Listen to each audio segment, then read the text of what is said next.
Hello. That's way too close.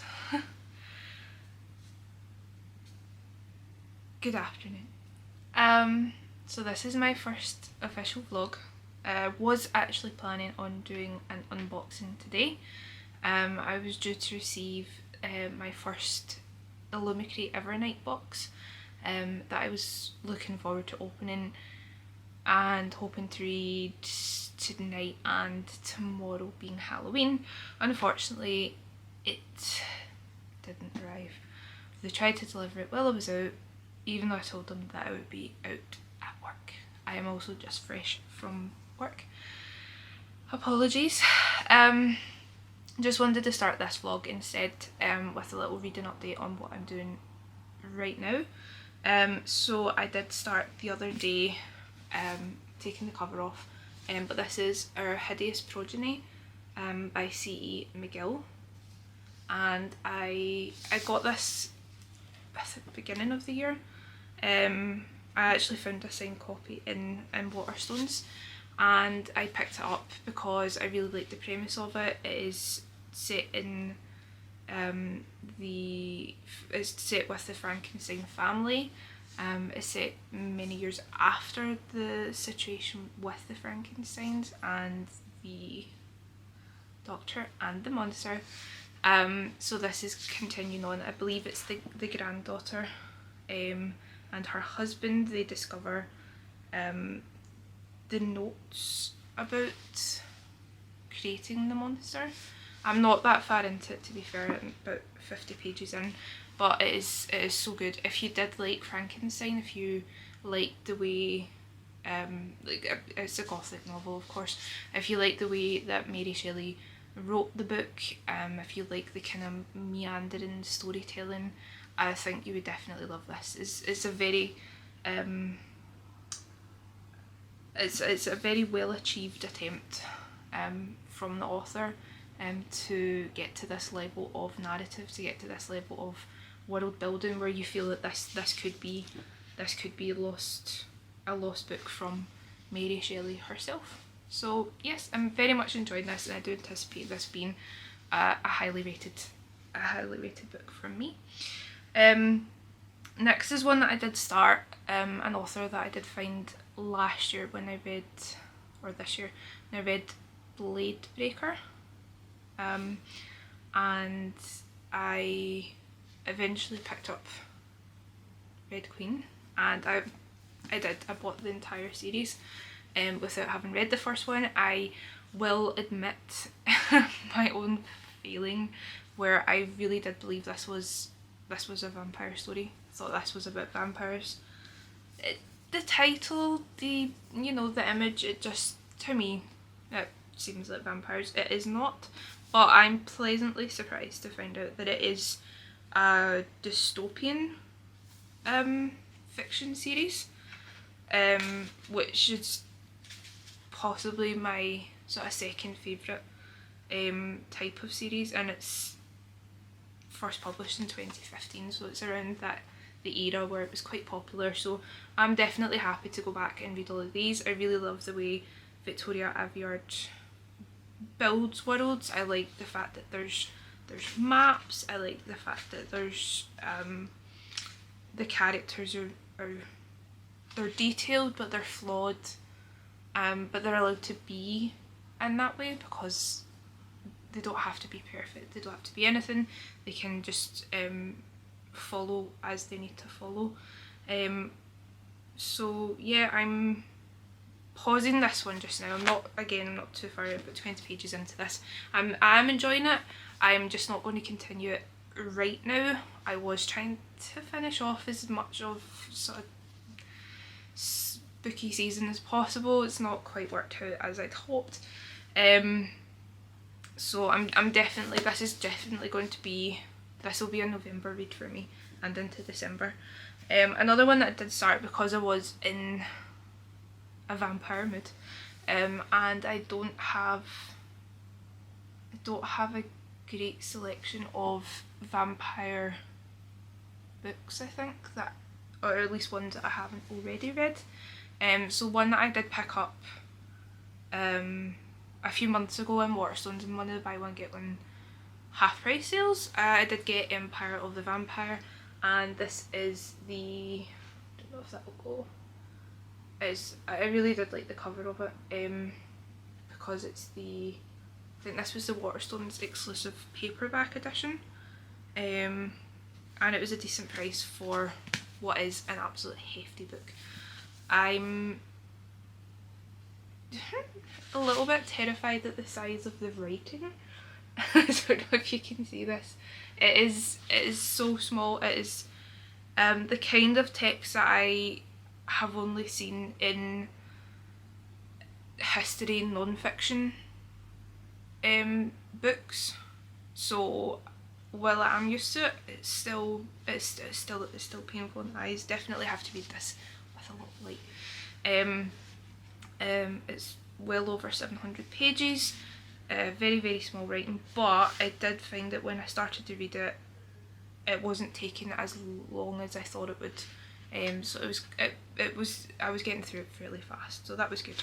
I know there's been a lot of, I mean, I don't know all the details, but I know some people have said that they didn't really enjoy this one, they weren't thrilled with it, that there are various issues in that. That's completely valid, that's fine. But as I already bought it and I'm curious to start it and see how I feel about it myself.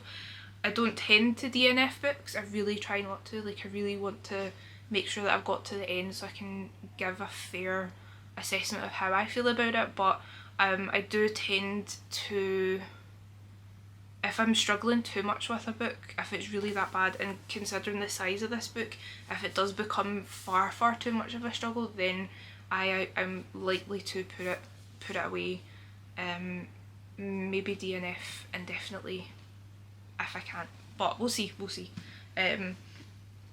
Because I think because reviews can be, I mean, reviews are very subjective, that's fine, everyone's entitled to their own opinions about it, and I definitely this year have been burned a few times with highly praised books. I won't go into naming titles just now, but there's definitely been a few books this year that I've fallen for the hype and everyone else has enjoyed them again, which is fine. They weren't for me, so I kind of have to make up my own mind about it. It's entirely valid for other people to say why they didn't like a book, and I think that's good. I think that's why we all take part in this, and it's why we do like to read and share and talk about books. Not everybody's going to like everything, that's absolutely fine. So yeah, on that note, that's the physical books that I'm kind of reading just now. I do also have my lovely Kindle that I like to take to, if I'm taking to work or if I'm commuting or that I don't want to damage my books. So the one that I'm reading just now is this one, so The Serpent and the Wings of Night by Carissa Broadbent. This one, I'm scared to tell you how long ago I started it. It's been many months. It is not a hard read, it is actually quite enjoyable, but I do tend not to read the Kindle in the house. When I'm at home and I have my books, I have my hardbacks, I have my paperbacks here, I do tend to switch to them so that I'm reading them while I'm in the house and can use them without damaging them, can read them without damaging them, and the Kindle's for commuting, travelling and being in the office. But unfortunately I've been very busy lately, haven't been travelling as much on buses either, and only just been grabbing a little bit of time here and there with the Kindle, hence why this one's been quite slow. I think I am about 70% finished this now, so I can at the very least probably finish that book with some downtime. And yeah, so otherwise that's what I'm doing for now. I completely do not anticipate finishing much before the end of October, potentially, or Hideous Progeny, as it is quite, it's good size writing. I do like the writing, the pages are nice and floppy pages, and yeah, it's a smaller size hardback, so I don't think it should take me too long. So I would probably, I'm going to use this one tonight and tomorrow as my final October read, which again I haven't actually read that much this month. Did go half of the month not having finished anything, but I did finish The Fragile Threads of Power earlier, and then quickly followed it up with another book that I am completely just blanking on what it was right now, so I will get back to you. No, I know it was Belladonna. Yes, it was Belladonna. Because I had that on Kindle. I had the paperback as well. I had the great fortune to meet Adeline Grace earlier this month, last month, I can't remember, in Edinburgh at the fantasy panel, the author's fantasy panel in Edinburgh with Kristen Dwyer and Adrian Young and Stephanie Garber, and I'm definitely missing someone else and I'm very sorry about that. However, yeah, that's essentially me for now, for this, but I think once we have finished October, once sort of spooky season's done, I'm going to start sort of, I do tend to be a mood reader, I am a mood reader, but I may try and plan November a little bit better.